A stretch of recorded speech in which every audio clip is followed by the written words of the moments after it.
Bismillahirrahmanirrahim. Assalamualaikum warahmatullahi wabarakatuh. Selamat pagi, saudara-saudara sekalian.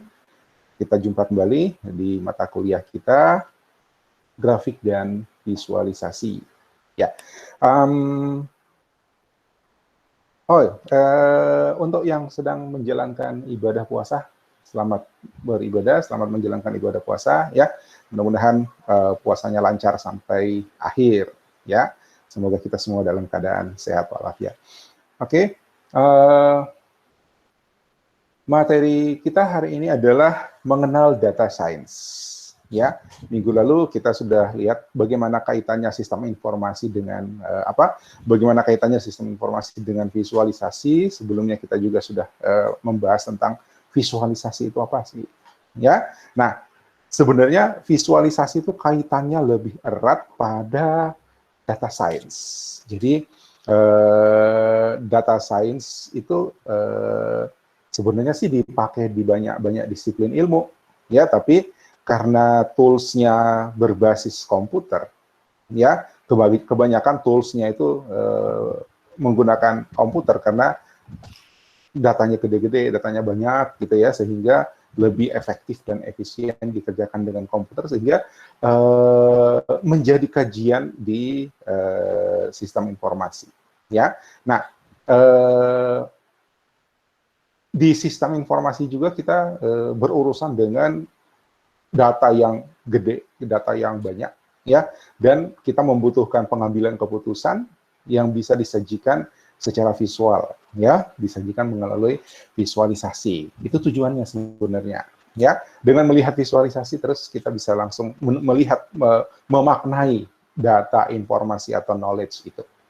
So, kita coba kenali apa itu data science. Ini baru mulai ngetren nih dalam beberapa tahun terakhir. Jadi kalau ada yang mau berbisnis, ya, cobalah bisnis di bidang data science, bikin visualisasi. Ada website yang melayani jasa pembuatan visualisasi, bahkan mulai dari pengolahan datanya. Ya, nah sekarang kita lihat dulu, data science itu apa? Oh, sebelum kita lihat data science, ya, bentar, ya, data science adalah menggunakan data untuk menjawab pertanyaan. Ya, ingat prakarya kemarin, ya, minggu lalu ada tugas prakarya kelompok, ya, agak lucu juga, ya. Apakah kalau saya pegang bola terus Anda percaya bahwa saya suka bola? Ya, ya. Apakah kalau saya pegang PlayStation, ya, terus Anda percaya bahwa saya pemain PlayStation? Ya, saya tidak suka main bola, saya tidak main PlayStation, ya, itu menyita waktu. Nah, nonton bola ya suka, tapi main bolanya nggak suka.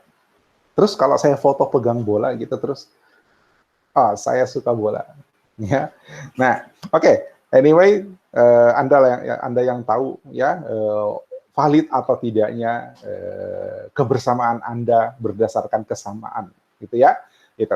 Oke, no problem. Yang penting Anda sudah memutuskan kita akan mengangkat topik apa, ya, dalam prakarya kemarin.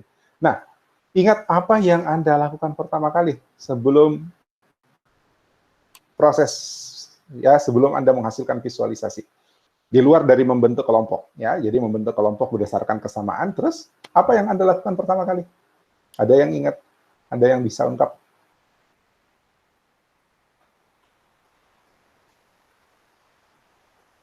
Halo? Langkah apa pertama yang Anda lakukan? Setelah kelompok terbentuk, ya? Survei, Pak. Belum survei. Ada langkah paling pertama. Menentukan.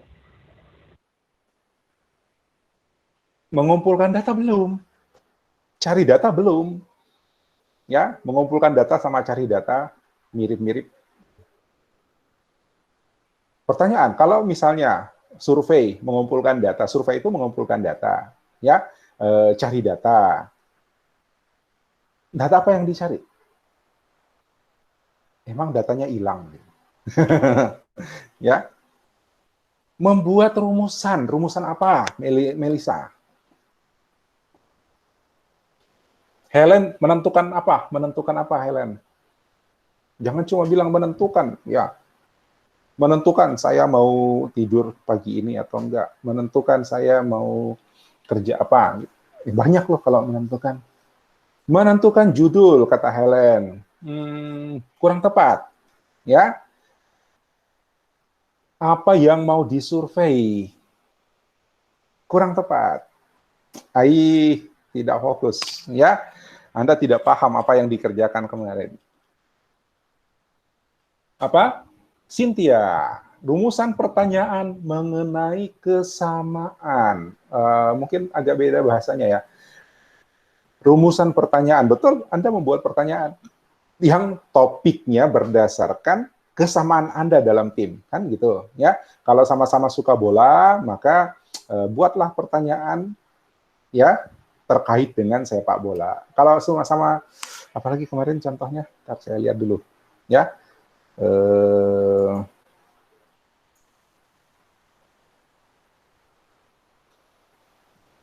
Aduh, jauh bukanya ya. Nah, tapi intinya adalah Anda mulai dengan pertanyaan. Ya kan? Bentuk tim sama berdasarkan kesamaan itu kan fokus gitu ya. Anda mau fokusnya kemana. Tapi setelah Anda menemukan topik ya, fokus mau kemana, maka yang pertama Anda lakukan adalah buat pertanyaan. Jadi Anda sudah melakukan bagian dari data science. Ya, menggunakan data untuk menjawab pertanyaan.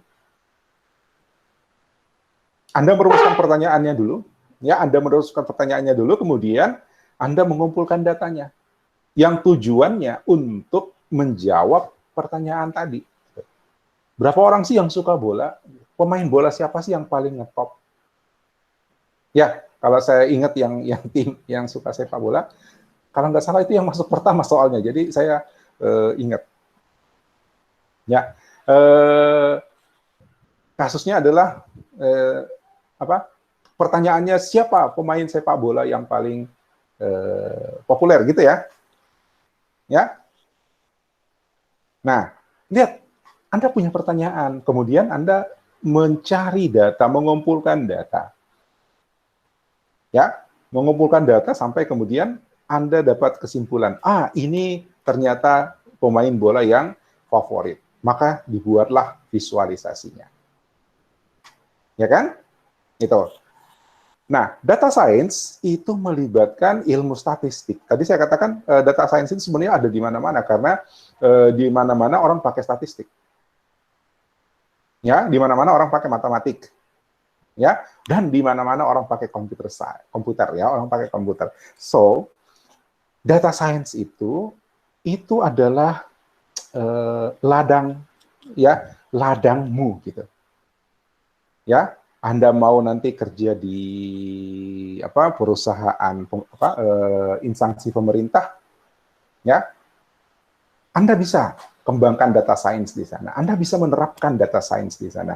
Anda mungkin akan bekerja di instansi swasta bidang bidang media misalnya, ya. Anda bisa bekerja data science di sana. Kenapa? Karena memang ada kebutuhan di situ. Ada kebutuhan di instansi pemerintah, ada kebutuhan di hampir semua bidang itu membutuhkan data science. Ya, so Anda mahasiswa IT ready for data science, harus.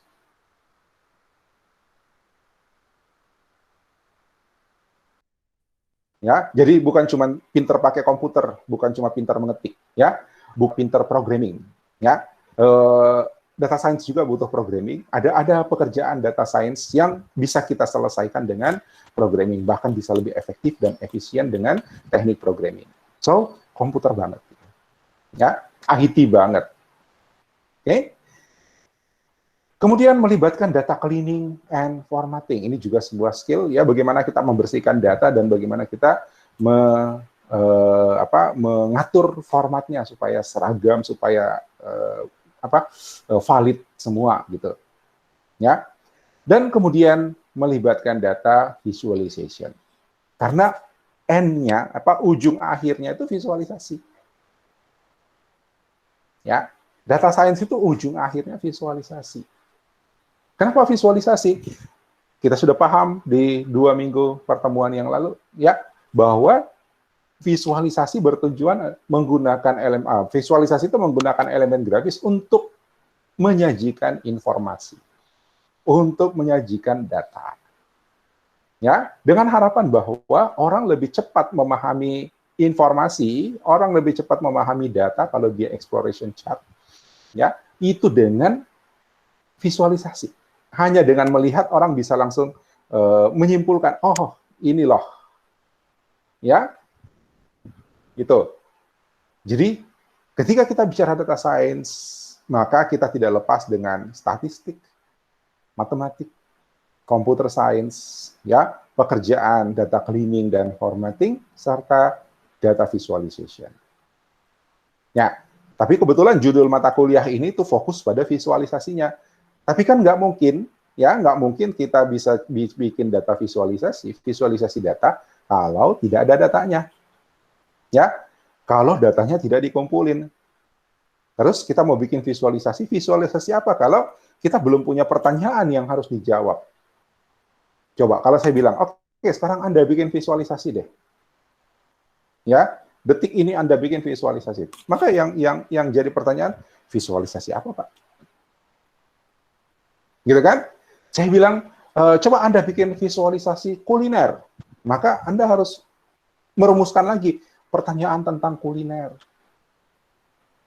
Ya kan? So, untuk melakukan visualisasi, kita pasti melakukan aktivitas data science. Karena itu saya kenalkan Anda dengan data science. Oke? Nah, sebelum jauh, saya mau dengar pendapat Anda yang mengoleksi ini. Ya, hard to say, dari semua yang masuk untuk koleksi keempat, ya, topiknya saya batasi dengan exploration chart, itu hanya 5. Ya, hanya 5 yang saya yang 5 saja yang masuk dalam kategori exploration chart. Sisanya masih masuk information chart. Presentation chart. Ya, saya sudah jelasin apa itu exploration chart, apa itu presentation chart, dan bagaimana itu infografik di kuliah yang lalu. Saya sebut NIM-nya 5109001, 5109004, 5109015, 5101920, 5101922. 5 itu saja yang mengumpulkan exploration chart dari koleksi yang sudah dia telusuri. Oke, so ini punya siapa nih? Salah satunya, ya, cuma 2 yang saya tampilkan di sini, tapi 5 yang saya angkat. Ya, 5 yang saya ambil karena itu betul-betul exploration chart, bukan presentation chart. Silakan, siapa nih? Jelasin dulu ini topiknya apa sih?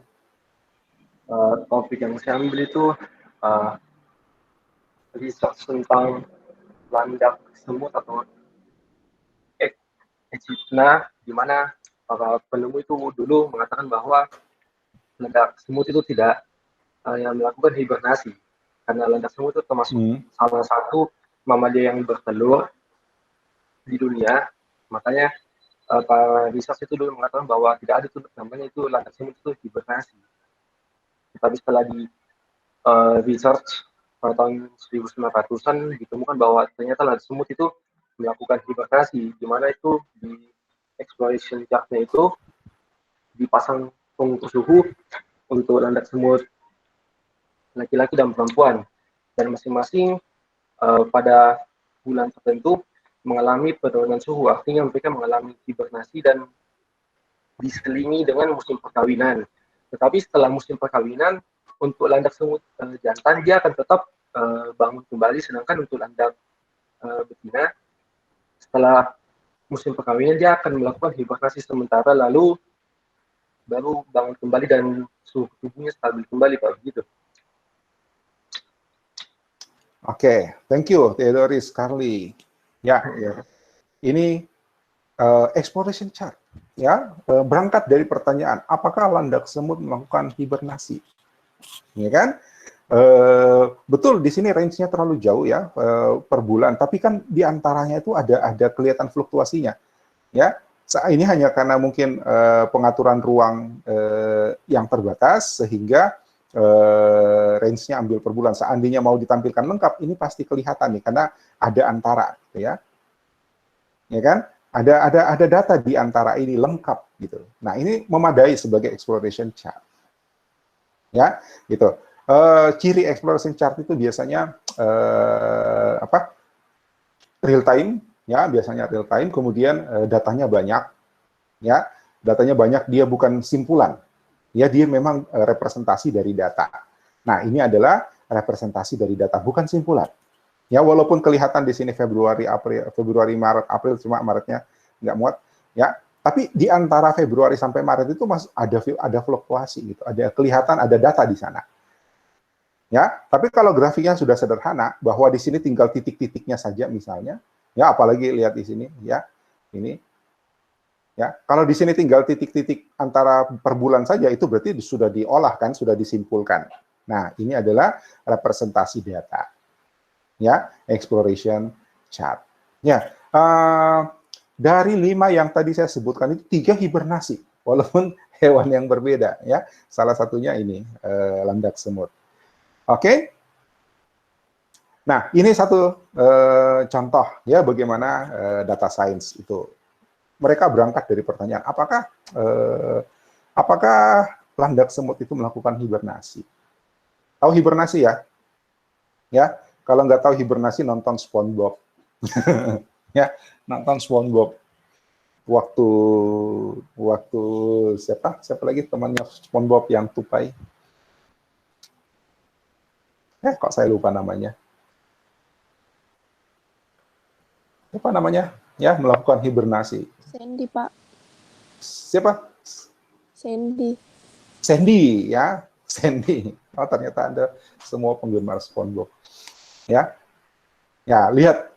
Apa itu sih hibernasi? Coba nonton SpongeBob. Nah, ini menjawab pertanyaan bahwa ternyata landak semut itu melakukan hibernasi, ditandai dengan menurunnya temperatur tubuh, gitu ya, pada bulan Juni Agustus. Oke, next.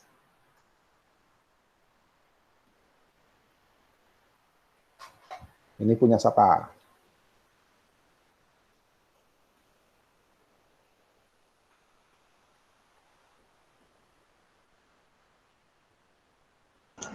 Saya, Pak. Oke, silakan, Melisa. Grafik ini merupakan grafik konsentrasi PM2,5. Grafik ini menjelaskan tentang kualitas udara yang ada di Jakarta. Seperti yang terlihat ini, angka yang memuncak tinggi ini itu adalah sudah melewati batas PM25-nya. Ada yang garis ini, itu merupakan batasnya. Dan beberapa pada periode dari tanggal 1 Maret hingga 8 April itu dia melakukan penelitian sehingga muncul grafik begini. Oke, PM2,5 itu apa? Partikel udara. Partikel udara. Oke. Ada lagi?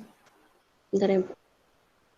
Ya, thank you Melisa. Ya, ini tingkat polusi ya, tingkat polusi dari beberapa wilayah di di DKI Jakarta. Ya, di DKI Jakarta. Nah, betul ini kelihatan seperti kalau dilihat sih sekilas seperti presentation chart gitu ya, tapi Bisa jadi memang pengumpulan datanya per hari, jadi sehari diambil satu sampel, gitu kan? Maka, tapi ini tiap hari ada datanya, ya, sehingga si peneliti bisa membaca. Oh ya, ternyata sempat terjadi puncak-puncak yang melewati ambang batas, seperti itu. Oke, ini contoh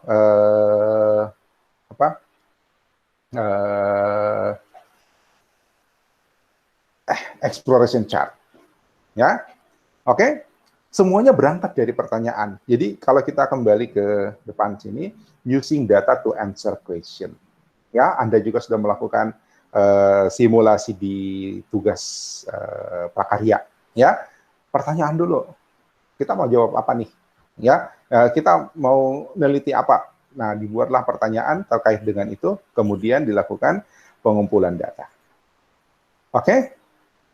Thank you. Nah, sekarang, mengapa data science? Ya, why data science? Jawabannya adalah big data. Ya, apa itu big data?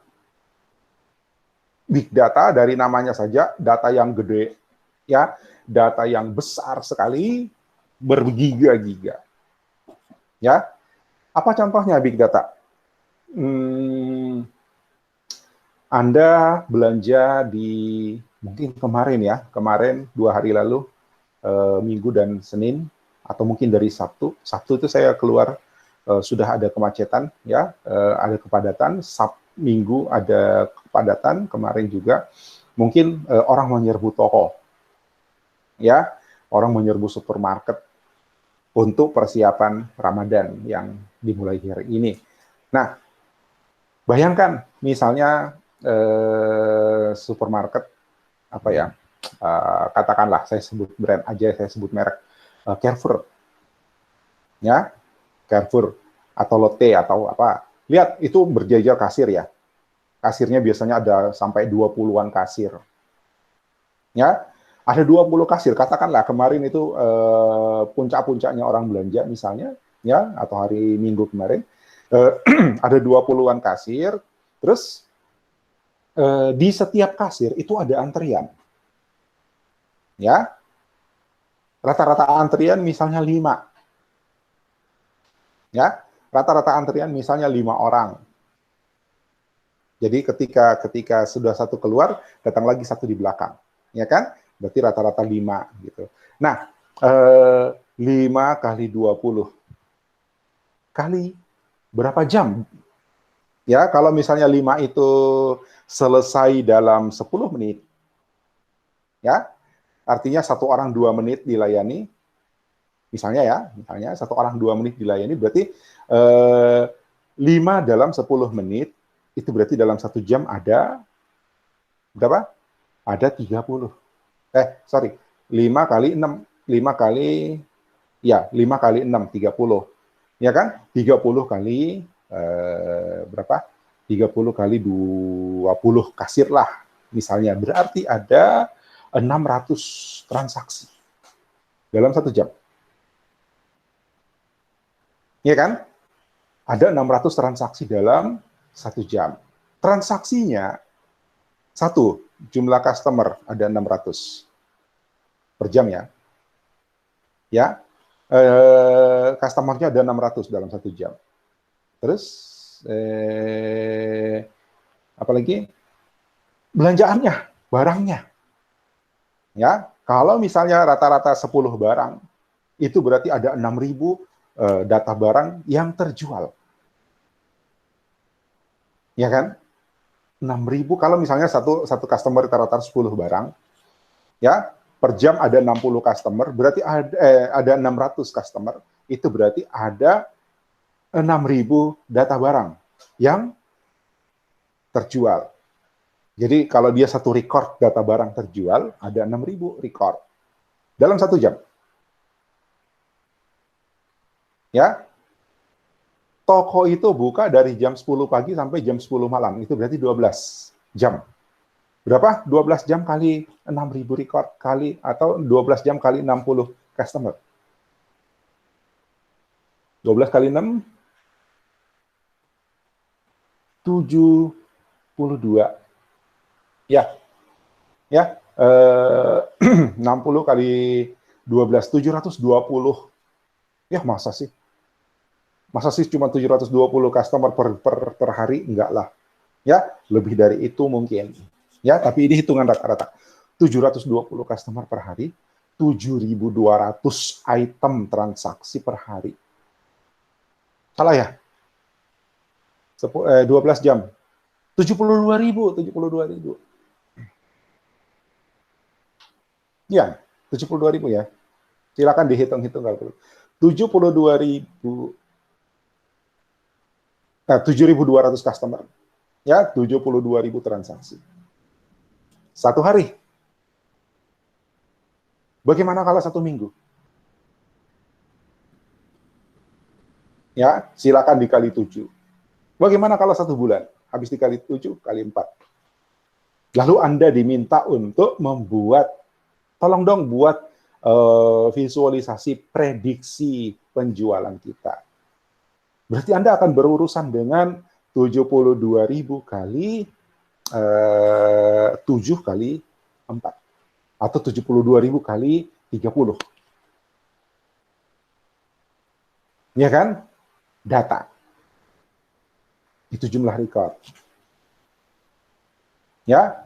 Nah, itu contoh bagaimana data itu bisa bertumbuh besar. Ya, dari mana data itu datang? Ya, atau contoh lain, Anda Anda update status. Ya. Tadi subuh saya update status. Gitu ya. Dalam 1 jam saya mendapat sekitar 40-50 like. Ya, update status di Facebook misalnya. Ya, dalam 1 jam saya mendapat 40 sampai 50-an like. Itu berarti untuk saya saja itu ada data like. Ya, itu kan tiap like pasti menyimpan satu record tuh. Ya, ada 40 dalam 1 jam. Memang tidak tiap jam kemudian saya bertambah lagi 40 gitu. Yang enggak. Tapi ada orang lain yang temannya lebih banyak dari saya. Ya, statusnya itu lebih heboh dari saya. Status dia itu lebih membuat orang tertarik untuk me-like. Ya, ada orang yang begitu dia bikin status terus langsung dengan 1.000 sampai 5.000 like. Ya kan? Itu baru hitungan like satu orang. Ada berapa penduduk Facebook? Penduduk Facebook itu, saya baca data tahun sekitar 2015-an ya, kalau nggak salah 2015-2016 kemarin, katanya jumlah penduduk Facebook itu saat ini lebih banyak dari penduduk Filipina. Jadi, kalau misalnya Facebook itu satu negara, jumlah penduduknya pada tahun itu ya, data yang saya baca waktu itu lebih banyak dari penduduk Filipina. Ya, oke, katakanlah sekian berapa misalnya Indonesia saja kan 200 juta ya, 270 juta. Ya. Oke, Filipina mungkin negaranya lebih kecil ya. Tapi penduduk Filipina itu tumpah-tumpah. Ya, tumpah-tumpah artinya lapangan kerja di negara mereka itu kecil, jadi mereka banyak jadi ekspatriat di banyak negara, ya. Nah, katakanlah 70 juta, gitu ya, 70 juta. Kemudian Facebook itu penduduknya lebih besar, jadi kalau urutan negara, Facebook dulu baru Filipina, gitu. Nah, katakanlah Facebook itu 80 juta, itu sudah record user ya, pengguna Facebook. Nanti harusnya kalau mau cerita ini saya cari data dulu berapa sih jumlah pengguna Facebook. Ya. Ini contoh saja lah ya. Kita mau lihat big data itu seperti apa. 80 juta pengguna Facebook, satu orang ya posting data selevel saya misalnya yang dalam 1 jam hanya dapat 40 like gitu ya. Ya. Setelah itu berkurang paling maksimal saya dapat 100 like. Udah maksimal itu. Ya. Karena saya juga jarang update status. Nah, berarti kalau misalnya 80 juta penduduk Facebook, ya, masing-masing dapat 100 like di level selevel saya, itu kan berarti silakan dihitung. Ya, 7 miliar data. Ya, 7 miliar data, 80 juta, anggap tadi ya, 80 juta. Ya, satu orang, satu pengguna dapat 100 like. Itu berarti 8 miliar data like. Nggak tahu per apa. Ya, kalau itu per hari, nah silahkan dikali untuk 30 hari, sebulan itu berapa. Oke, that is big data. Ya, kalau Anda bikin database, sudah belajar database kan? Kalau Anda bikin database untuk mencatat ya jumlah like Facebook, maka Anda harus siapkan database-nya itu sampai miliaran record. Harus bisa menangani sampai miliaran record. Itulah big data. Oke? Kita lihat yang ini. Bentar. Ini dulu ya, harusnya ini dulu nih. Ini big data. Ya, apa yang saya cerita tadi, itu kira-kira seperti ini. Ya, dalam 60 detik, dalam 1 menit, apa yang terjadi di internet? Ya, dalam 1 menit, apa yang terjadi di internet? Ada 70.000 jam orang menonton video. Lihat, menonton video itu kan didata tuh. Ya, ketika Anda mengklik satu video, itu sudah didata. Si Melisa nonton video, ya, si Michelle nonton video, walaupun video yang sama. Ya, itu. Dalam 1 menit, itu terjadi 70.000 jam video ditonton. Maksudnya 70.000 jam dalam 1 menit, satu menit bagaimana, Pak? Gini, dalam 1 menit, ya, itu berarti ada 70.000 orang menonton video sepanjang 1 menit. Kira-kira begitu. Ya, jadi misalnya tadi saya katakan Melisa nonton, Michelle nonton, Natasha nonton, Putri nonton, gitu ya. Nah, masing-masing nonton selama 1 menit. Itu dijumlahin, berarti Melisa tambah Michelle tambah Natasha tambah Putri itu berarti sudah 40 menit gitu. Ya kan? Nah, ternyata bersamaan dengan Melisa, ya, bersamaan dengan Michelle, Putri dan lain-lain, Anda nonton itu dengan 70.000 jam. Ada sekian juta orang juga yang nonton. Ada sekian ribu orang yang nonton. Jadi kira-kira gambarannya ada 70.000 orang yang nonton video selama 60 menit. Gitu ya? Oh enggak, ini jumlah jam. Ya, 70.000 hours. Atau lebih dari 243.000 foto di-upload. Ya, dalam 1 menit ada 243.000 foto di-upload. Ya, nggak terasa ya? Anda upload, saya tadi pagi upload, ya kan? 1 foto, 1 gambar. Ya, katakanlah saya upload foto itu sekitar, hanya butuh waktu sekitar 10 detik. Itu berarti saya bisa upload 6 foto dalam 1 menit, kan? Ya, ternyata dalam 1 menit itu ada 243.000 orang lain yang mengupload foto. Ya, bisa dibayangkan. Sudah berapa foto yang ada di Facebook sekarang? Ya, dalam 1 menit terjadi 3,8 juta pencarian. Ya, dalam 1 menit ada 350.000 tweet. Wis. Ya, dalam 1 menit ada 350.000 tweet. Yang pakai Twitter, saya nggak pakai Twitter. Ya, ada 87.000 jam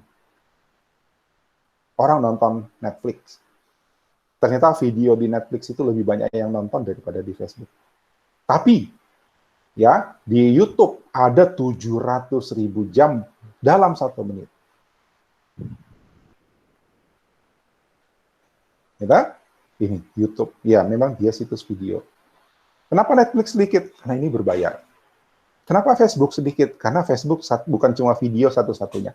Kalau YouTube memang video saja kan? Gitu.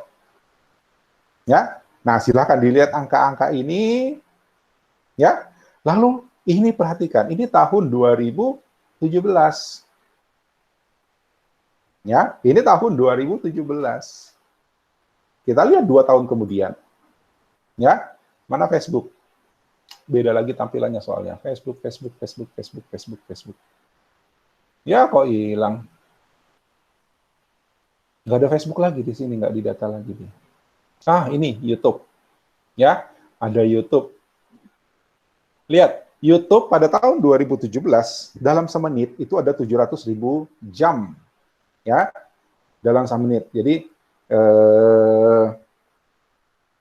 ya, silakan dikira-kira 700.000 jam itu berapa orang yang nonton ya dalam semenit.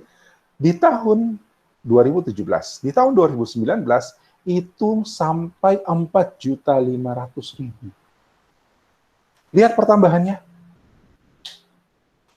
Ya, lihat pertambahannya. Sayangnya yang bikin infografik ini nggak sama dengan yang bikin ini. Jadi stylenya beda ya. Stylenya beda, datanya juga beda nih. Ya. Kita cari yang sama. YouTube tadi 4.500.000. Dari 700.000 jadi 4.500.000. Ini Google ya, 4 juta search ya, 4 juta search di tahun 2019. Di 2017 itu 3,8 search. Jadi tadi dari 3,8 menjadi 4,4. Lihat peningkatannya. Ya, lihat peningkatannya. Netflix, oh ini turun ya, 694. Ya. Nah, kira-kira seperti itu. Ya, itu big data. Dari mana datanya, Pak? Ini semua nih, ini datanya semua nih. Anda termasuk kontributor big data. Ya, ketika Anda berbelanja di supermarket, ketika Anda like, komen atau posting orang di media sosial di Facebook, ketika Anda mengupload foto atau video, ya, foto di Facebook atau video di YouTube, Anda menjadi kontributor big data. Anda menambah besarnya data itu. Dan data itu bermakna. Ya, data itu bermakna. Tapi harus ada cara untuk mengekstrak. Ya, mengekstrak informasi dari data itu. Gitu. Ya, mengapa data science diperlukan? Saya balik ke sini. Ya, big data ditandai dengan volumenya. Ya, volumenya bertambah dan bertambah. Ya, tiap hari kita memproduksi data. Ya, saat ini Google sedang mencatat bahwa video conference-nya sedang dipakai oleh 23 user ya dengan durasi 1,5 jam. Gitu kan? Ya, nah itu menambah data mereka. Ya, hari ini saya upload materi presentasi dalam format PDF ke Google Drive. Itu juga menjadi data mereka. Ya, berarti kita berkontribusi dalam bertumbuhnya big data. Nah, volume bertambah dan bertambah. Kedua, kecepatan. Ya, data itu bisa dihasilkan dengan begitu cepat. Cukup satu kali klik like, itu sudah jadi data. Ya, ada video musisi Indonesia yang sekarang sudah ditonton oleh lebih dari 100 juta kali. Ya, sudah ditonton lebih dari 100 juta kali. Lebih, sudah 105, 107 juta.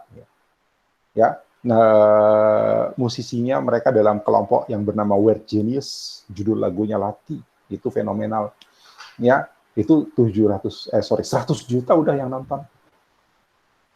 Ya, siapa aja yang nonton itu ada datanya semuanya di YouTube pasti. Kenapa? Kalau saya masuk ke YouTube, ya, itu biasanya Anda pernah nonton video ini, barangkali tertarik juga dengan ini. Iya kan? Itu berarti data saya tersimpan sebagai orang yang pernah menonton satu video. Ya, kita nonton video saja itu sudah menjadi data. Kita melike saja itu sudah menjadi data. Ya, simple aja. Anda login ke Siska, baru login ya, itu sudah jadi data tuh. Ada data Anda login jam berapa, tanggal berapa. Ya, Anda loginnya gagal atau berhasil. Ada datanya tuh. Ya, dan itu bertumbuh terus. Oke? Kedua, kecepatan. Oh, tadi ya, kecepatan yang kedua. Ketiga, variety. Variety, beragam jenis data. Kalau dulu sih, program yang populer itu accounting, ya, sehingga datanya cuma data-data keuangan, transaksi, perbankan, ya kan, jual beli, dan sebagainya. Sekarang, data itu sudah berbagai bentuk. Ya, termasuk data-data transaksi finansial tadi, ditambah data sekedar like atau menonton video, ya, termasuk data videonya sendiri.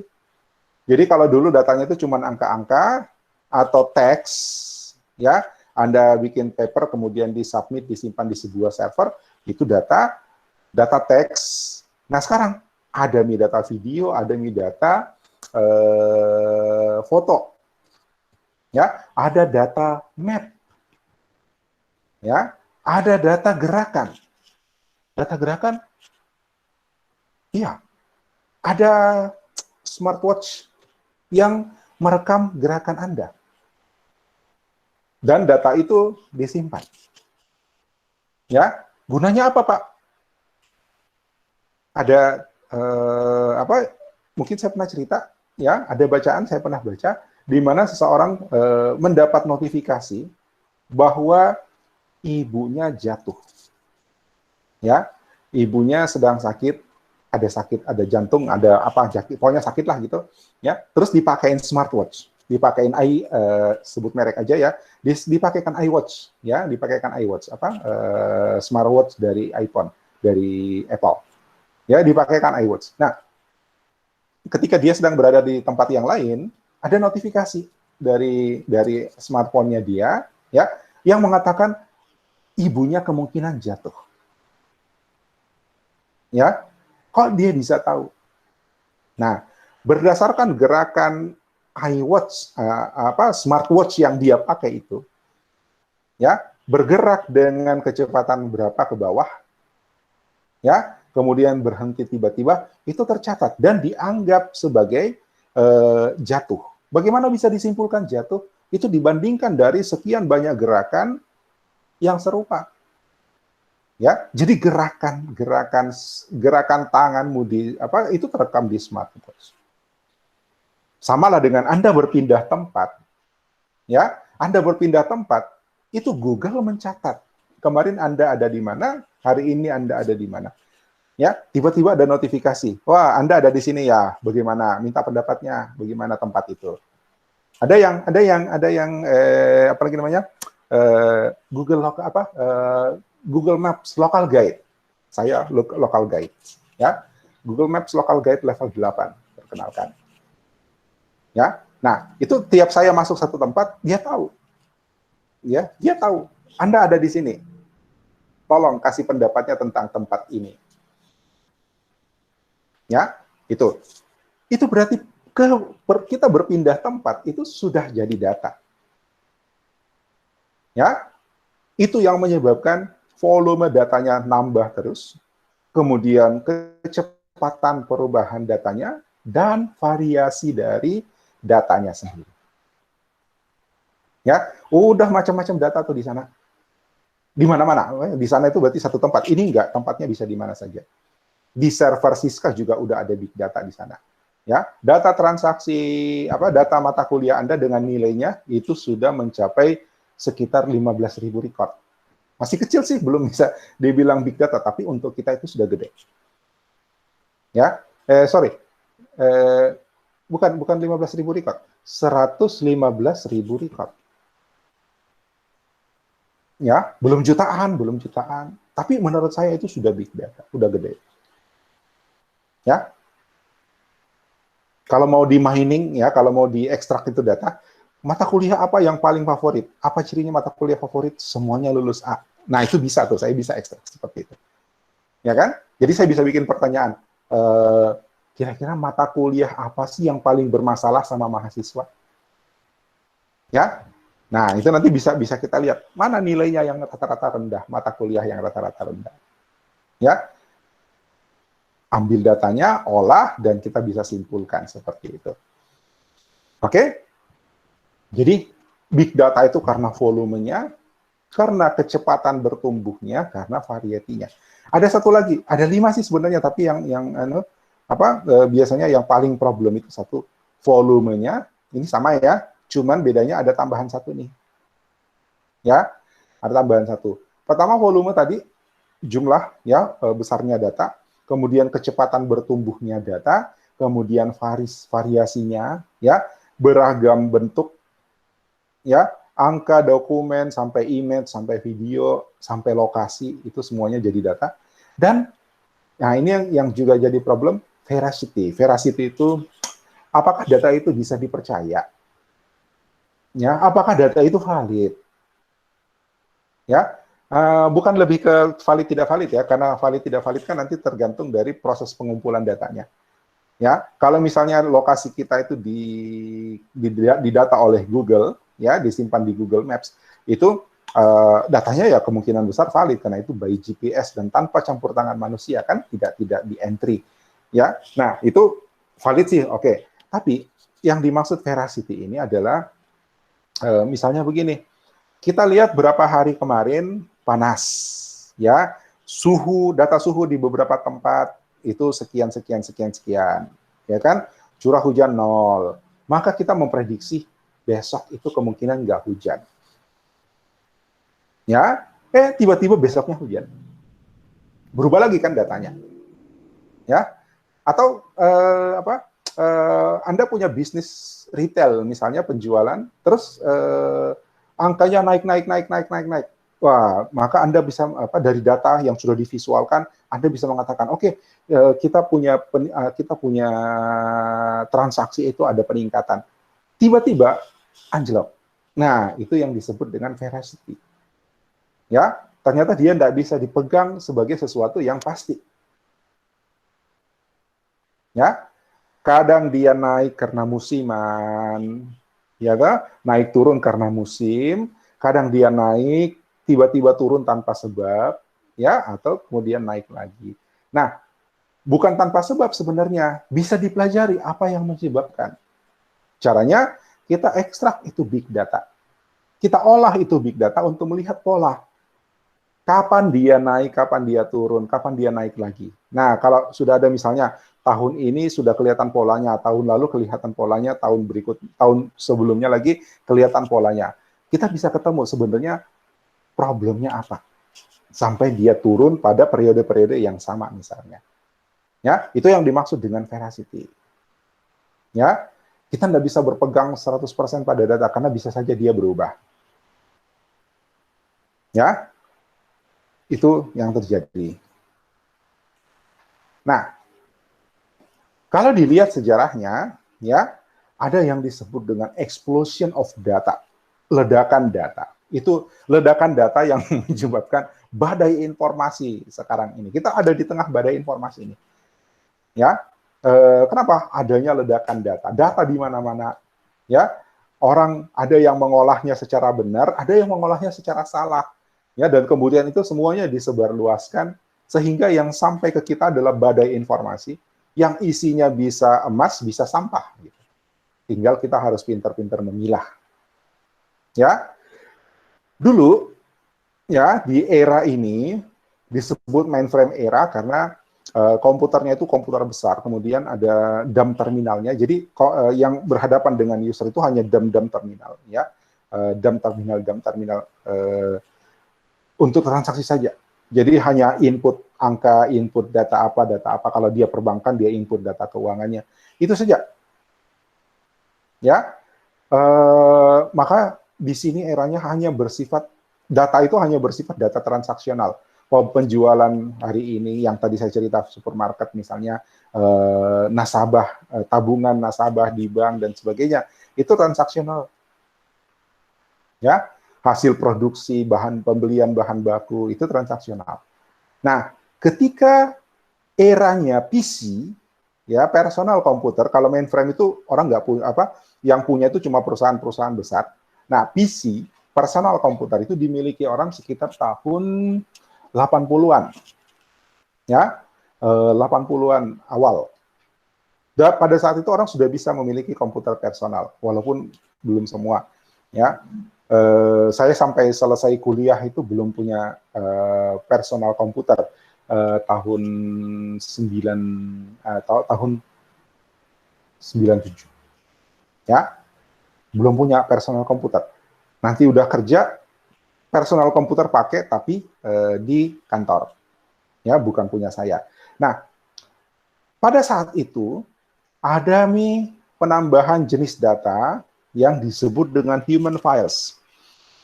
Ya, kalau tadi cuma data transaksional, sekarang ada human files. Apa itu human files? Saya membuat tulisan sebagai dokumen, saya simpan. Ya, jadi bukan data transaksional. Ya, data yang saya buat. Saya bikin foto, saya simpan. Saya scan, kemudian saya simpan. Ya, tapi itu masih tersimpan di personal komputer masing-masing. Belum bisa dikomunikasikan, belum bisa dipertukarkan. Ya, maka pertumbuhannya itu cuma segini. Tapi itu pun sudah masuk skala terabyte kalau dihitung sedunia. Ya. Nah, ketika era internet itu ada tambahan lagi jenisnya, namanya social interaction, di mana data itu bisa dipertukarkan. Ya. Jadi data saya bisa jadi datamu gitu. Ya, kemudian kita sudah bisa nyimpan foto, bisa pertukaran foto. Ya, pertukaran foto itu berarti kan saya bagi foto ke 5 orang, berarti foto itu jadi 5. Ya kan? Masing-masing simpan di penyimpanannya sendiri. Maka terjadilah ledakan data. Ya, data itu mencapai ukuran exabyte. Ya, ini terabyte itu berarti 1000 gigabyte, petabyte itu berarti 1000 terabyte, ya, exabyte itu berarti 1000 petabyte, 1 juta terabyte. Ya, hard disk sekarang baru ukuran 2 tera. Ya, di mana Pak data itu? Ya, data itu ada di cloud, ada di network, ada di internet, di penyedia-penyedia data center. Ya, yang jelas jangan bayangkan bahwa Facebook misalnya menyimpan fotomu itu di komputer dengan kapasitas 4 terabyte, enggak lah. Ya, mereka menyimpan ukuran sampai petabyte sampai exabyte. Mereka punya data center dengan ribuan sampai jutaan hard drive, ya, media penyimpanan. Nah, era virtual semuanya dikerjakan di internet, ya. Kita tidak lagi perlu install aplikasi di komputer kita. Ya, kita tidak perlu lagi bekerja berkumpul di satu tempat. Kita bisa bekerja walaupun mobile, walaupun from home misalnya. Nah, itu era virtual. Ya, maka disinilah ledakan data itu terjadi. Ya, bahkan ada yang disebut dengan teknologi IoT, ya, Internet of Things. Itu bukan cuma komputer saja. Ya, kalau tadinya di era internet yang berkomunikasi data itu cuma komputer dengan komputer. Tapi di era virtual yang berkomunikasi data itu komputer sama smartphone, ya, smartphone sama saklar lampu, ya, smartphone sama AC, smartphone sama kulkas. Kenapa? Internet of Things menyebabkan benda-benda yang hari-hari kita lihat tiba-tiba bisa berinternet. Dan mereka menghasilkan dan menyimpan data. Ya, mereka menghasilkan dan menyimpan data. Ini dia, machine generated data. Ya, dan jumlah datanya itu luar biasa. Simple aja. Kalau di rumahmu ada atau di tempat kosmu misalnya lihat ada IP cam ya, ada kamera security, ya. Itu kan dia menyimpan video, Ya, kalau ada gerakan dia rekam videonya sekitar 15 detik. Ya, kalau ada gerakan lagi dia rekam lagi videonya. Dalam sehari bisa terjadi berapa kali perekaman? Ya, satu tempat mungkin punya, di saya aja punya 2 IP cam. Ya, di rumah saya punya 2 IP cam. Sementara mau nambah tuh. Ya, ada kebutuhan di satu titik lagi. Nah, itu tiap ada gerakan kena menghadap ke jalan, ya, tiap ada motor lewat, itu merekam 15 detik. 15 detik, 15 detik, 15 detik per hari barangkali berapa mega. Ya, itu merekam sendiri dia. Tidak ada keterlibatan saya. Saya cuma setup pertama saja, atur waktu dan sebagainya, sensornya diaktifkan, terus setelah itu dia merekam sendiri. Nah, itu menghasilkan data-data dari Internet of Things, ya, machine generated data. Inilah era big data itu.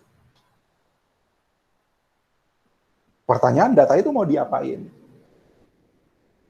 Ya, banyak yang bisa kita manfaatkan, tapi memang kita butuh akses ke data-data itu, dan apalagi kalau data itu spesifik, gitu.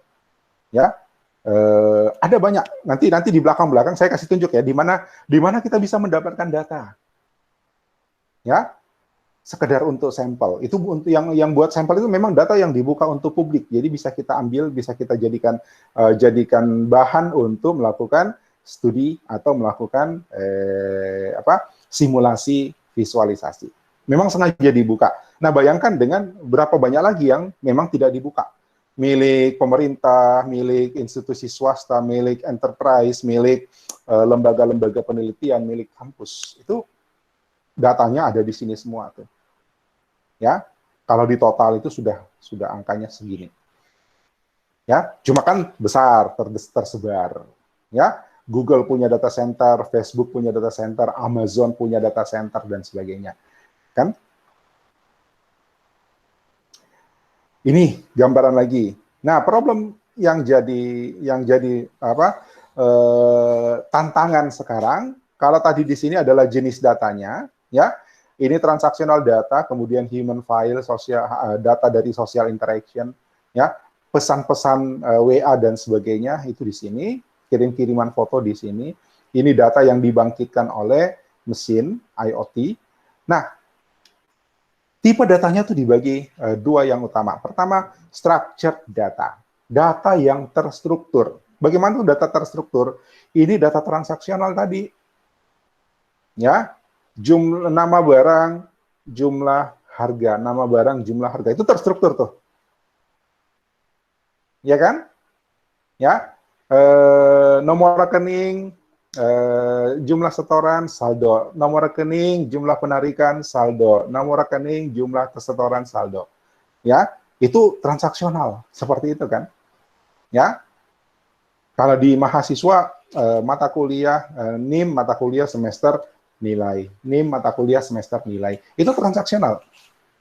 Ya, itu transaksional. Dia punya struktur. Kalau buka lagi teori basis datanya, ya, data itu terstruktur ketika dia bisa kita susun dalam field. Ya, entitasnya jelas gitu. Jadi ada tabel, ada field, ada record. Itu data terstruktur. Nah, di era big data, yang berkembang itu adalah unstructured data.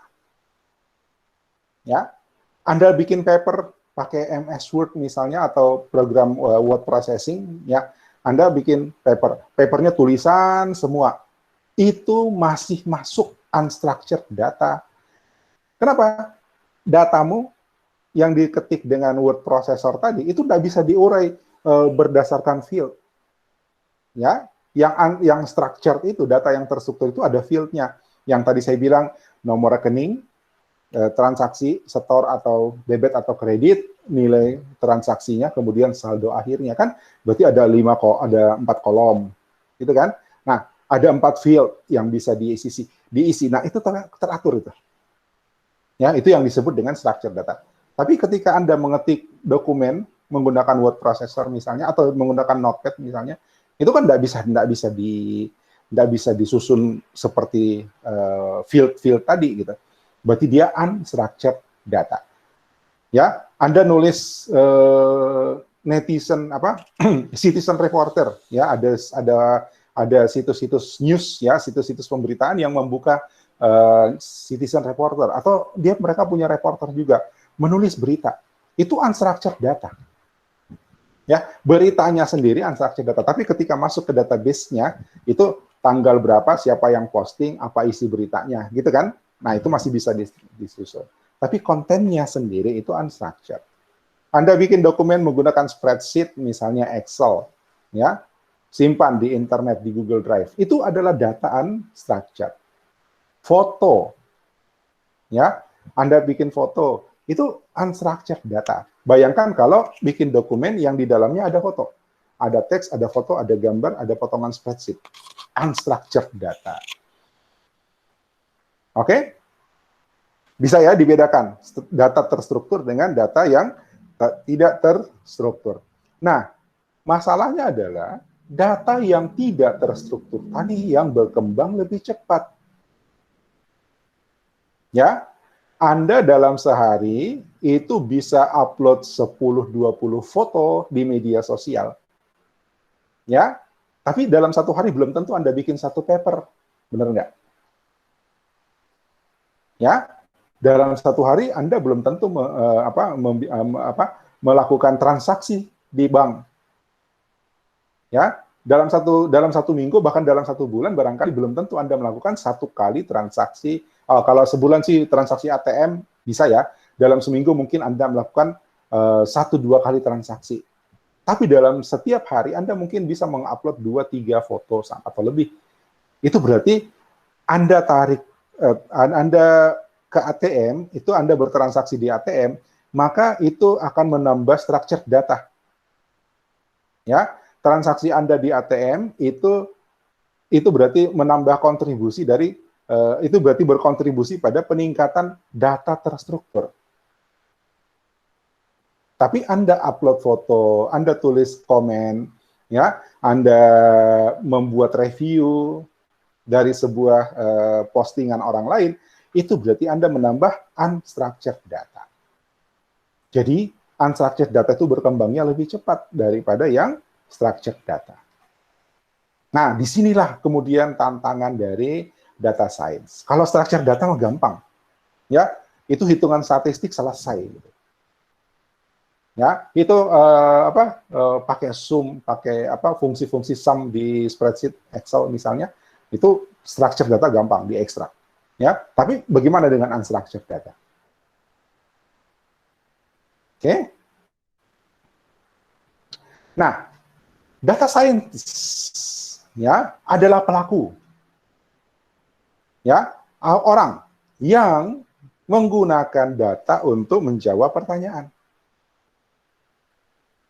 Ya, mengkombinasikan skill dari software programmer, Anda harus jadi seorang software programmer, Anda harus bisa programming, ya, Anda harus paham statistik, ya, dan storyteller slash artist, ya, ini desain visual sebenarnya, ya, ini desain visual. Jadi bagaimana Anda menceritakan dengan sekali penyajian, ya, dari apa yang Anda temukan, pertanyaannya apa, Anda menemukan jawabannya seperti apa berdasarkan data, ya, yang mengekstrak, ya, nah ini dia, mengekstrak nuggets of gold, jadi kepingan-kepingan emas, yang tersembunyi di bawah gunung data. Bahasanya puitis gitu ya. Ya, jadi tugas Anda sebagai data scientist itu adalah mencari, mengekstrak, ya, potongan-potongan emas, butiran-butiran kecil emas dari yang tersembunyi di dalam sebuah gunung data. Ini gunung datanya nih. Ya, apa contohnya? Misalnya, berangkat dari pertanyaan, warna apa yang sebenarnya warna baju apa? Misalnya ya, seandainya ini Anda berada di sebuah pabrik tekstil, ya, Anda bekerja di Anda menjadi bagian dari sebuah pabrik tekstil, atau Anda punya klien pabrik tekstil, yang pabrik tekstilnya itu bertanya begini, sebaiknya saya memproduksi kain itu lebih banyak warna apa? Misalnya, ya, maka Anda sebagai data scientist akan berpikir, warna apa sih yang paling populer orang jadikan warna baju? Nah, itu ekstraknya dari mana kira-kira? Ya, datanya dari mana kira-kira? Ya, datanya Anda kumpulkan foto dari semua orang yang pernah diposting di Facebook. Dia pakai baju apa? Ya, dengan sedikit, bukan sedikit sih, ya, dengan teknologi machine learning, cari bagian baju, kemudian kumpul warna yang sama, hitung berapa. Itu loh kerjaannya data scientist. Ya, jadi dari semua foto diekstrak bagian bajunya, lalu kemudian dihitung dari sekian bagian baju yang terkumpul itu warna apa, warna apa, warna apa. Sehingga bisa didapatkan grafiknya. Ternyata warna ini itu sekian persen, warna ini sekian persen, warna ini sekian persen. Terjawab pertanyaan klienmu, si pabrik tekstil tadi. Bos, ini komposisi warna baju yang berdasarkan yang saya kumpulkan di Facebook. Orang posting waktu jalan-jalan, waktu makan-makan, waktu kumpul keluarga, itu ternyata warna ini sekian persen, warna ini sekian persen, warna ini sekian persen. Itu jawabannya yang divisualisasikan. Nah, itu kerjaan data scientist.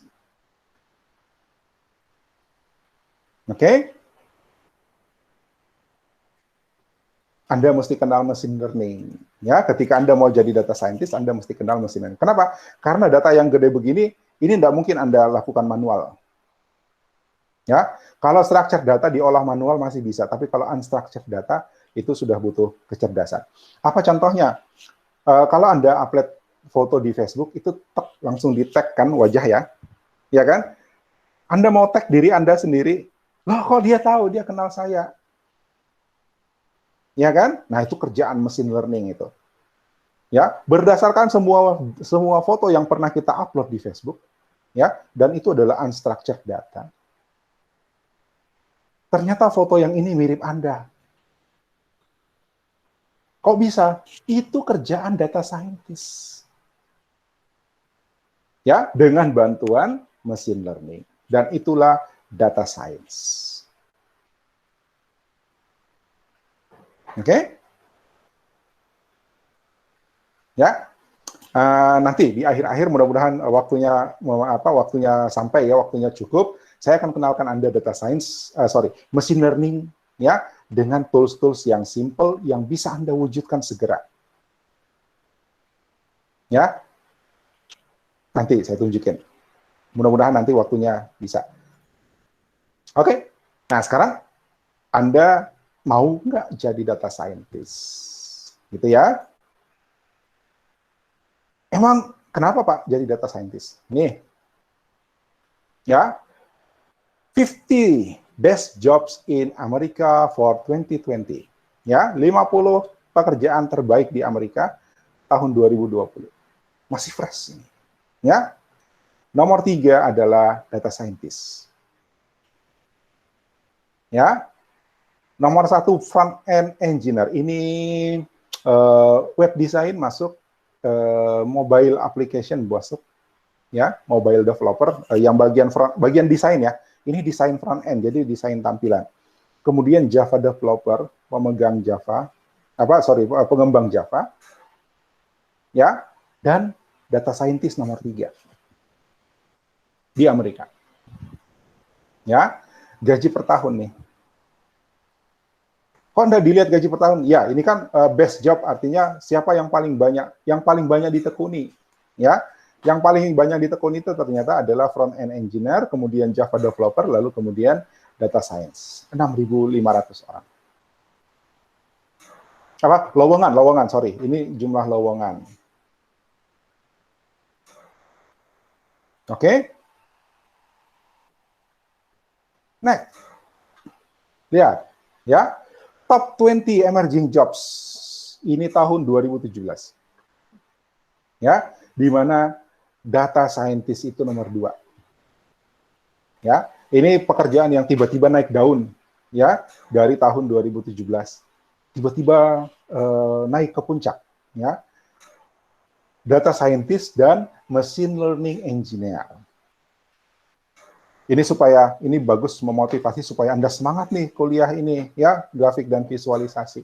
Walaupun ada tugas prakarya, walaupun ada tugas ngumpul-ngumpul grafik dan sebagainya, tapi ada arah yang Anda bisa kejar, gitu. Oke? Ya, data scientist itu adalah pekerjaan baru yang tiba-tiba naik daun, kayak ulat naik daun. Nah, bagaimana untuk menjadi seorang data scientist? Ya, Anda butuh pengetahuan matematik dan statistik. Ya, kemudian Anda butuh substantif expertise ini bidangnya apa? Ya, ini Anda mau bidang apa? Jadi kalau misalnya gini, Anda mau data scientist di bidang kesehatan, ya berarti Anda harus pahami dulu tuh bidang kesehatan. Ya, Anda mau menjadi data scientist yang fokus pada konservasi alam, ya perbaikan lingkungan, maka Anda harus pelajari itu tentang konservasi alam, tentang lingkungan dan sebagainya. Ya kan? Itu substantif expertise. Ditambah dengan hacking skills. Apa tuh hacking skills? Komputasi, komputer, ya, programming, coding. Kalau Anda punya tiga elemen ini, Anda punya 3 skill ini, ya, maka Anda bisa bekerja dalam bidang data science. Ya, atau nggak perlu fokus di substantif expertise-nya misalnya. Nanti bisa di mana saja. Anda cukup punya kemampuan programming, kemudian kemampuan matematik dan statistik, Anda sudah bisa mengembangkan machine learning. Ya, machine learning nanti ketika diterapkan di bidang tertentu, maka dia akan jadi data science. Oke? Ya, kalau orang yang belajar, nah ini di sini, Anda itu punya 3 skill ini. Ya, Anda punya 3 skill ini. Kalau misalnya orang kehutanan, contoh ya, orang kehutanan terus belajar statistik dan matematik, punya keahlian matematik dan statistik, maka dia bisa melakukan traditional research. Ya, penelitian-penelitian yang seperti pada umumnya gitu. Tapi kalau Anda punya pemahaman yang baik tentang matematika dan statistik, kemudian Anda mempelajari bidangnya banyak ya, mau bidang e-commerce, mau bidang pertanian, mau bidang lingkungan, mau bidang gitu ya. Nah, lalu kemudian Anda punya kemampuan hacking skills. Hacking skills itu fokus ke programming, ya. Nah, ini kan anak IT nih yang punya ini. Ya, anak IT yang punya. Maka Anda bisa berkecimpung dalam data science.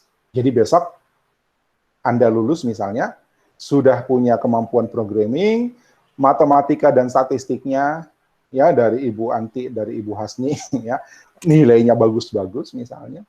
Nah, terus Anda kerja di mana? Ya, ternyata Anda bekerja di dinas kesehatan. Nah, berarti kan Anda mendapatkan substantif expertise bidang kesehatan.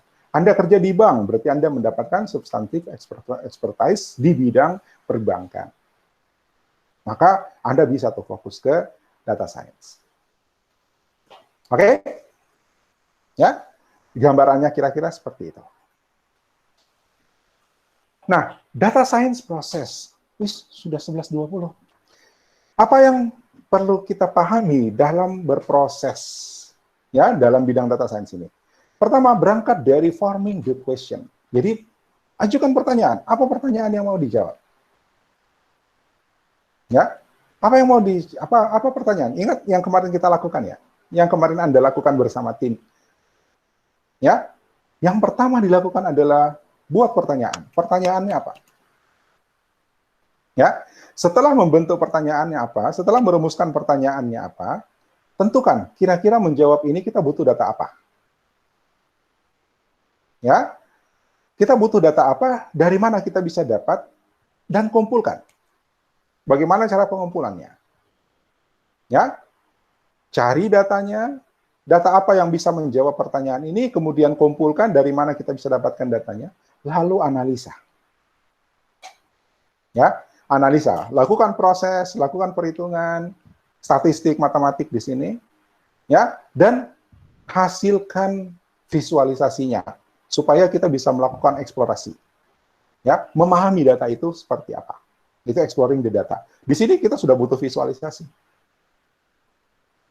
Ya, setelah jelas, maka kita sudah bisa mengkomunikasikan data itu dengan pihak lain. Bisa jadi pihak itu adalah pihak yang memesan, ya, memesan penelitian Anda, memesan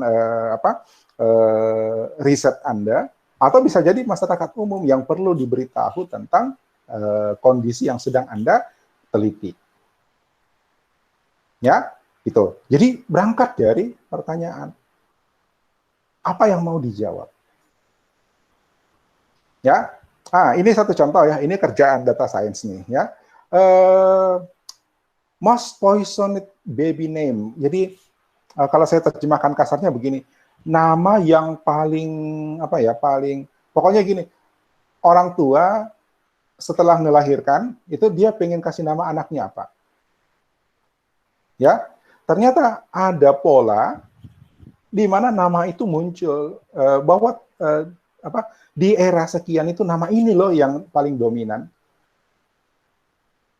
Ya, barangkali kalau di Indonesia ada era di mana anak-anak suka kasih nama anaknya itu orang tua itu suka kasih nama anaknya Raihan, Farhan gitu ya.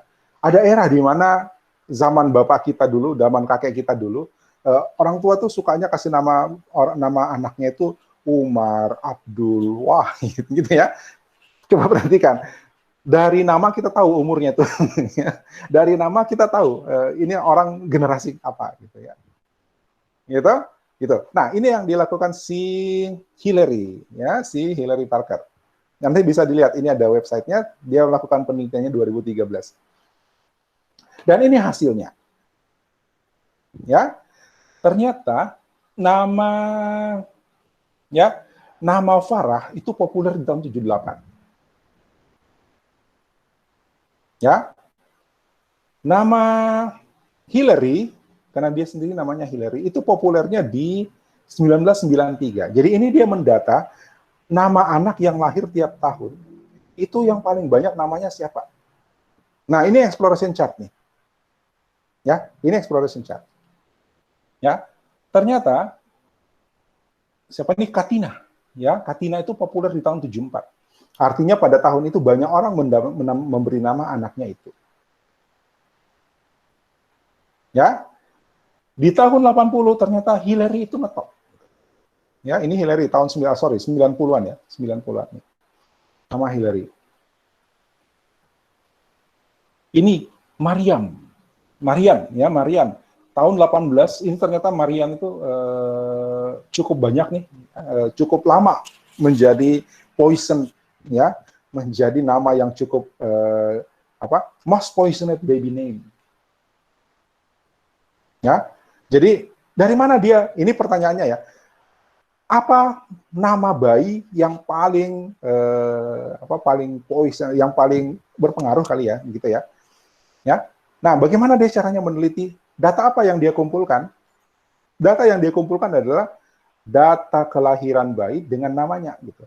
Jadi mungkin dia datangi rumah bersalin, atau dia mendatangi catatan sipil, ya, atau dari KTP, misalnya dari KTP orang-orang yang dari data-data orang ada tanggal lahir kan, ya, ada tanggal lahirnya, ada tahun lahirnya, dari tahun lahirnya kemudian namanya, tahun lahirnya kemudian namanya. Nah, itu dirangkum jadi seperti ini. Ya, itu kerjaan data science. Oke, lihat pertanyaannya, simple. Ya, pertanyaannya nama yang paling populer itu apa ya? Ya, dan ini hasil penelitian. Sebagai data scientist, Anda perlu mengenal, ya, ini adalah software tools yang bisa kita pakai ketika kita bekerja dalam data science. Ya, bagaimana kita bisa mengekstrak data? Ini ada toolsnya semua. Ya, kalau kita menggunakan salah satu ini biasanya kita dihubungkan dengan library sumber-sumber data. Ya, data source, sumber data source, termasuk media sosial ada di sana. Ya, banyak yang melakukan riset berdasarkan data source, media sosial. Kemudian library. Ini library maksudnya kita tidak perlu ngoding lagi karena sebagian besar fungsi-fungsi statistik yang akan kita gunakan mengolah data itu sudah tersedia. Ya, contohnya di bahasa pemrograman Python atau R. Ya, ada bahasa pemrograman namanya R. Saya akan kenalkan ke Anda nanti. Ya. Lalu tools untuk integrasinya ada Oracle, SAP dan sebagainya. Ini biasanya termasuk Excel tuh masuk sini tuh. Ya, Excel juga masuk di sini. Ya. IT centralization ini untuk publish di mana kita mau publikasi. Ya, kemudian untuk keamanan. Karena biasanya ada data-data yang sifatnya private. Ya, gitu. Nah, ini adalah tools data science. Saya cuma ngasih tahu, ya, enggak kita bahas semuanya, tapi mudah-mudahan nanti ada sempat kita coba-coba dengan R. Python masalahnya itu banyak yang diinstal, banyak yang harus kita siapin, ya. Kemudian saya juga enggak terlalu kental enggak terlalu akrab dengan Python. R juga enggak terlalu akrab sih, cuman pernah. Nah, ini adalah tools yang paling banyak digunakan, ya, dalam data science. Python sama R, kemudian SQL. Nah, ini. Jadi kita bisa milih sih sebenarnya. Oke? Ya, itu cerita tentang data science dan apakah Anda berminat, silakan ditimbang-timbang, silakan dilatih-latih memang di sini, ya, lalu kemudian kesimpulan, ternyata ini data science menarik atau bagaimana, silakan. Ya. So, sebagai penutup ini prakarya seperti biasa, ya. Tapi tidak jikilat, don't worry, ya. Sama dengan minggu lalu, ya. Sama dengan minggu lalu, bahkan masih lanjut dengan studi kasus kesamaan dalam tim. Jadi dokumen yang kemarin Anda posting masukin lagi ya, ya. Nanti sebentar saya tulis panduannya di e-classroom, ya. Tetap yang suka bola, yang suka wibu gitu ya. Oke? Nah, tapi kali ini tugasnya perorangan. Kalau kemarin Anda merumuskan pertanyaannya bersama-sama, sekarang masing-masing anggota ya membuat pertanyaan sendiri dan tidak boleh sama. Ya, latihannya makin canggih dong. Ya, kalau kemarin Anda masih bisa tukar pikiran, ya, ini yang lebih bagus, ini yang lebih bagus, ya, persisnya pertanyaannya bagaimana. Sekarang Anda rumuskan sendiri, ya. Jadi tugasnya perorangan, tetap merujuk pada kesamaannya. Jadi kalau yang suka bola, yang suka wibu, yang suka ini, tetap merujuk ke situ. Ya, yang suka drakor misalnya, tapi contoh drakor nggak bisa pakai. Ya, masing-masing anggota tim bikin pertanyaannya sendiri, tidak boleh sama dengan anggota tim yang lain, dan tidak mengulang yang kemarin. Ya, jadi kalau yang sepak bola itu yang pemain paling top, misalnya pemain yang paling populer, yang paling disukai, itu nggak bisa dipakai lagi. Jadi jangan itu lagi. Ya, Anda cari lagi topik yang yang mungkin masih bisa diangkat dari kesamaan tim Anda itu. Ya. Oke? Kemudian sama buat instrumennya, mau wawancara, mau bikin survei atau apa, silahkan. Ya. Dan lakukan pengolahan data yang sudah dikumpulkan. Oke? Ini semuanya perorangan ya. Ya. Tidak terbatas. Jadi kalau kemarin terbatas pada teman-teman Anda sendiri, ya. Sekarang Anda harus punya data lebih besar dari 25. Ya, data Anda harus lebih besar dari 25. Kenapa? 20 itu jumlah mahasiswa di kelas ini. Ya, 20 adalah jumlah mahasiswa. Nah, Anda harus cari data lebih besar dari, jangan 25, lebih besar dari 50. Ya, lebih besar dari 50. Jadi Anda harus cari responden lebih dari 50 orang. Bagaimana caranya? Silahkan, mau pakai kuesioner di web atau mau pakai apa? Pakai Google Form juga boleh, atau mau apa? Kirimin orang WA daftar pertanyaan untuk dijawab juga boleh. Oke? 50 ya, minimal 50. Lebih besar dari 50, lebih dari 50. Jadi bukan pas 50. Oke? Kemudian lakukan pengolahan dan buat visualisasinya. Visualisasinya bukan dibikin pakai Excel, tapi dibikin dengan tangan, manual. Ya, karena namanya juga prakarya. Ya, oke. Kemudian dengan menggunting dan menempel. Jadi bukan menggambar. Ya, kemarin ada yang masukkan hanya tulis tangan biasa, jumlah ini sekian. Wish, itu nggak ada challenge-nya sama sekali. Ya, kenapa? Karena estetika dalam membuat itu juga jadi tantangan Anda. Ya, so Anda harus berlatih. Media yang saya wajibkan adalah kertas berwarna dan Anda harus melakukannya dengan menggunting dan menempel. Oke, bukan cuma digambar seperti kemarin, gambar tangan pakai pensil, tulisan saya nggak bisa baca. Ya, hurufnya saya mesti belajar baca lagi. Wah. Ya. Kemudian sama, ya, kumpulnya lewat Google Drive, kemudian melalui e-classroom. Ya, sebentar saya bikinkan form untuk submission tugasnya. Ya, batas akhir karena Anda mesti survei itu adalah hari Minggu. Ya, batas akhir pengumpulan, ya, batas akhir pelaporan adalah hari Minggu. Oke, Minggu tanggal berapa tuh? Minggu tanggal 17, tanggal 18. Ya, paling lambat Minggu 18. Oke, tengah malam. Ya, itu. Jadi sama dengan yang kemarin, tapi kali ini dikerjakan perorangan dan jumlah responden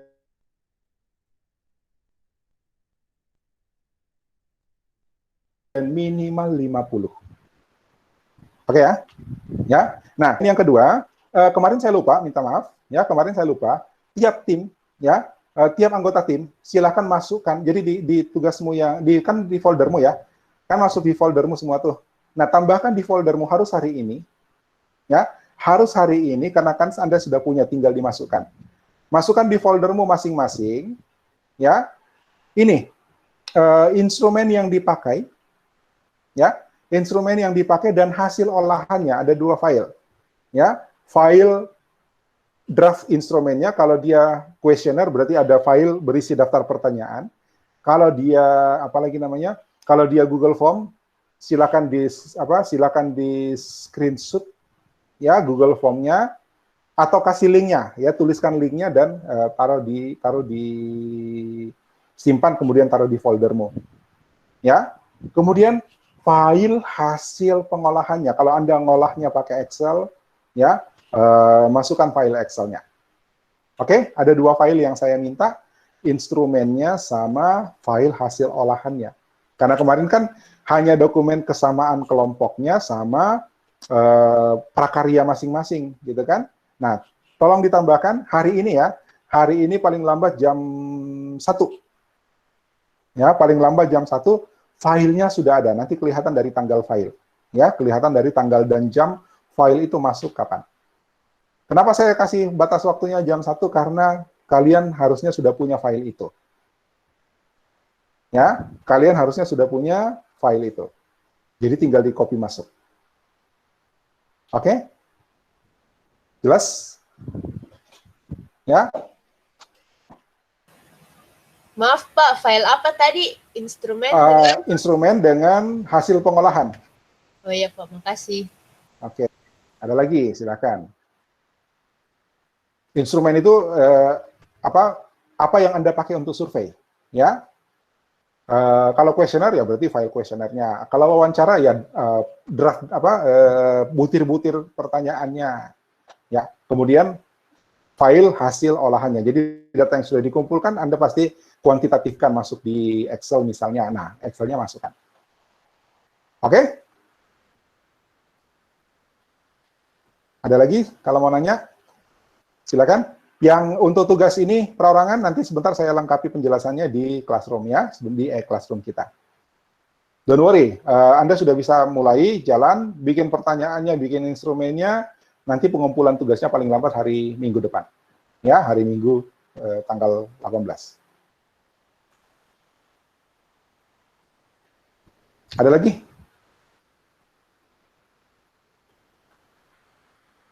Pak, saya mau Ya. tanya, materi yang minggu lalu belum di-post di YouTube. Oh, oke.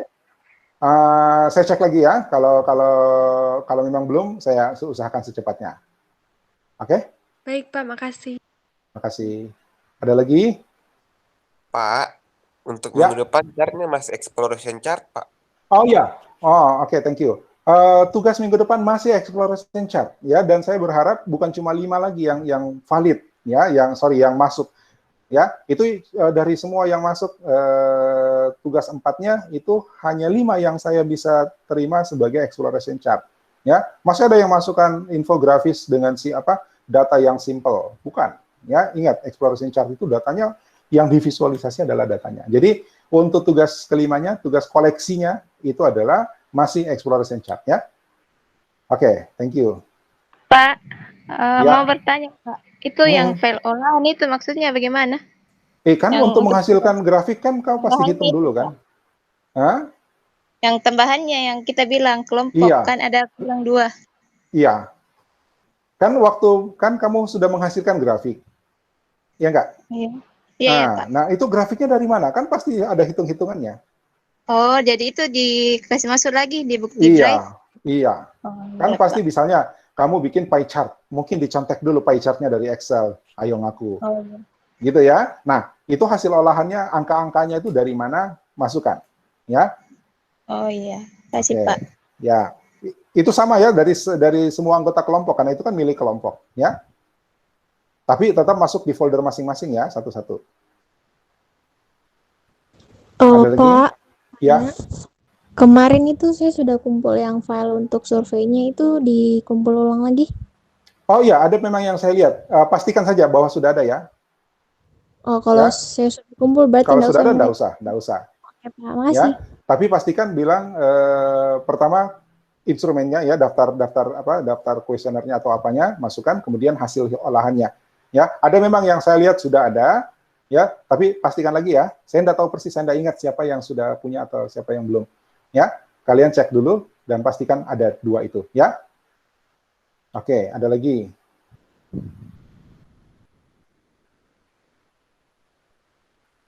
Kalau sudah ada ya aman, tidak usah. Pak, Ya, Cindy. yang topik surveinya ini yang perorangan, jadi harus sama dengan yang waktu itu atau beda lagi? Tidak boleh sama dong. Ya, topiknya sama. Jadi misalnya Cindy kelompoknya kesamaannya apa? Suka drakor, Pak. Ih, drakor kan tidak boleh karena sudah saya kasih contoh. Oh, berarti harus beda lagi, Pak. Nah, contoh gini ya, misalnya kemarin udah drakor terlanjur. Nah, hari ini harus drakor juga. Oh, tetap harus drakor lagi yang Iya, perorangan. tetap harus sama dengan tugas kelompok kemarin. Tapi pertanyaannya beda-beda ya. Oh iya, Pak. Ya, pertanyaannya jangan ngulang yang kemarin. 1, tidak boleh ngulang yang kemarin. 2, tidak boleh sama dari semua anggota kelompok. Jadi Anda berempat, masing-masing Anda bertiga atau berempat, masing-masing punya pertanyaan yang berbeda. Oke ya? Oke, Pak. Makasih. Kalau masuk drakor kemarin itu didiskualifikasi karena saya sudah bilang tidak boleh ambil contoh drakor. Pak, ini Ya. nanti hasil pengolahannya dalam bentuk Excel atau di screenshot? Excelnya. Oh, Kalau masih Excelnya ya. Ya, makasih Pak. Ya. Kalau di screenshot saya tidak bisa lihat formulasi yang kau pakai kan. Oke, ada lagi? Silakan tanya. Oh, sudah 11.40, udah lewat 10 menit. Oke, saya kira itu yang kita bisa bahas. Nanti kalau masih ada pertanyaan, silakan ajukan di forum diskusi di e-classroom ya. Oke, saya kira hari ini kita cukupkan karena sudah lewat 10 menit dari schedule. Ya, terima kasih untuk perhatian dan kerjasamanya hari ini. Ya, tetap jaga kesehatan, patuhi protokol kesehatan. Kalau tidak perlu keluar, nggak usah keluar. Kalau harus keluar rumah, pastikan protokolnya terjaga. Dan untuk yang sedang berpuasa, selamat berpuasa, mudah-mudahan tahan sampai sore dan lancar sampai 1 bulan penuh. Assalamualaikum warahmatullahi wabarakatuh dan selamat siang. Terima kasih, Pak. Terima kasih, Pak.